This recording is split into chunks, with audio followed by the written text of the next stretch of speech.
महाराष्ट्र चुनाव के नतीजों में जिस तरह से महायुति ने क्लीन स्वीप किया है, उसने ठाकरे परिवार की राजनीतिक विरासत को खतरे में डाल दिया। नतीजों से ये साफ हो गया है कि न सिर्फ महाराष्ट्र नवनिर्माण सेना के मुख्य राज ठाकरे का राजनीतिक रसूख खत्म हो गया, बल्कि उद्धव ठाकरे भी अपने पिता के बनाए राजनीतिक साम्राज्य को कायम नहीं रख पाए। ऐसे में सवाल है कि परिवार के बंटने से जो वोट कट गए हैं, या वो एक होकर फिर से सेफ हो सकते हैं। यानी कि सवाल यह है कि क्या बाल ठाकरे की राजनीतिक विरासत को सहेजने के लिए राज ठाकरे और उद्धव ठाकरे फिर से एक हो सकते हैं, या फिर अब असली शिवसेना का जो थप्पा एकनाथ शिंदे ने अपने कंधे पर लगा लिया है, वो हमेशा हमेशा के लिए अमिट हो जाएगा।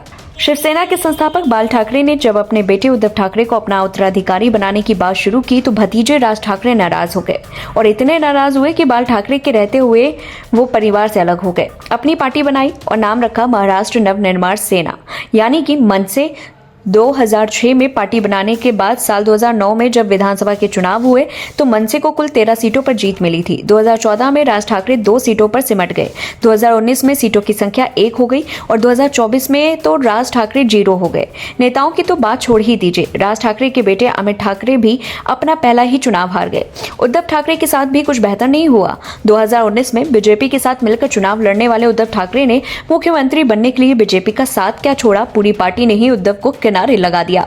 जैसे ही एकनाथ शिंदे को मौका मिला, उन्होंने पार्टी तोड़ दी और बीजेपी के साथ आ गए। वो न सिर्फ मुख्यमंत्री बने, बल्कि उद्धव ठाकरे की पूरी राजनीति को ही खत्म कर दिया। 2024 में तो एकनाथ शिंदे ने साबित भी कर दिया कि असली शिवसेना और उसका वारिस ठाकरे परिवार नहीं, बल्कि एकनाथ शिंदे है।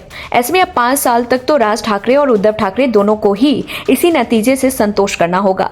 अगर उन्हें बाल ठाकरे की विरासत बचानी है, फिर से महाराष्ट्र में शिवसेना का वर्चस्व कायम करना है, फिर से खुद को साबित करना है, तो शायद उनकी एकजुटता ही इसमें मदद कर सकती है। आखिर प्रधानमंत्री नरेंद्र मोदी भी तो कहते हैं कि एक है तो सेफ है। परिवार एक रहा तो शायद विरासत भी सेफ रहेगी, वरना तो पार्टी और परिवार के बंटने पर शिवसेना मनसे के वोट कैसे कटे हैं।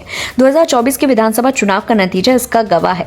वहीं महाराष्ट्र में करारी हार के बाद अब कांग्रेस नेता जयराम रमेश ने पत्र परिषद आयोजित कर प्रतिक्रिया दी। उन्होंने कहा कि जो जीता है, उन्हें भी यही अनुमान नहीं था कि नतीजा आएगा। हम ये मानकर चल रहे थे कि हमें जनादेश मिलेगा, जनता हमारा साथ देगी, राज्य के किसान इनसे नाराज हैं। रमेश ने कहा, 4 से 5 महीने जो एक माहौल था, आज भी वही माहौल है। हम ये मानकर चल रहे थे, सभी का यही मानना था, लेकिन जो नतीजे आए वो एकदम ही विपरीत आए। लेकिन अब ऐसा नहीं है कि हम अपने एजेंडे से पीछे हटेंगे, हम संगठन को पुनर्जीवित करेंगे।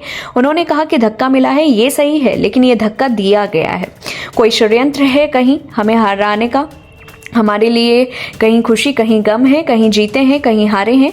जो सामाजिक मुद्दे हम उठाते आए हैं, हम उठाते रहेंगे। अडानी का मसला रहेगा, जातीय जनगणना, संविधान की सुरक्षा के लिए जो कदम उठाने हैं, हम वो उठाते रहेंगे। उन्होंने कहा कि टारगेट करके चुनाव का ये रिजल्ट निकाला गया है। इस पूरी रिपोर्ट को लेकर के आपकी क्या कुछ राय है, कमेंट बॉक्स में बताएं।